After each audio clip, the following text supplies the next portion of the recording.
There's always certain incidents that never leave you, and you always think of them, and I can remember this just like it was yesterday.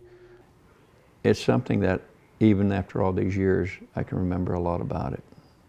It seems like just a few years ago. These longtime Noble County residents recall the events of April 3rd, 1974, one of the worst tornado outbreaks in U.S. history. Mitch Fiant, who was 17 at the time, was working as a volunteer firefighter. As you can imagine, he was watching the weather very closely that day. We noticed the sky over west of town getting greenish orange color, and everything got real still. Les Alligood at the time was working as a state trooper. He was aware of the severe weather through police radio updates, and new storms were headed for Indiana.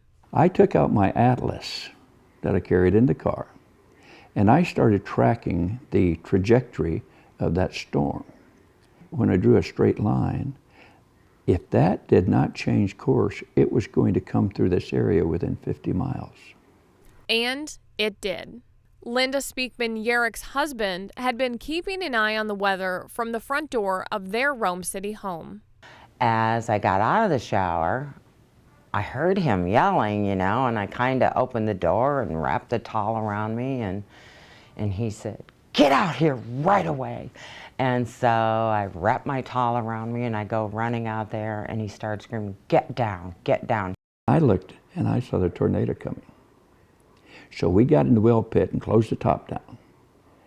And we're down in the well pit, and we could hear the tornado roaring over us. The tornado moved from central Noble County to northeast Noble County, crossing Sylvan Lake. It skirted the south shore of the lake, then moved to the east end, where Speakman-Yerrick lived.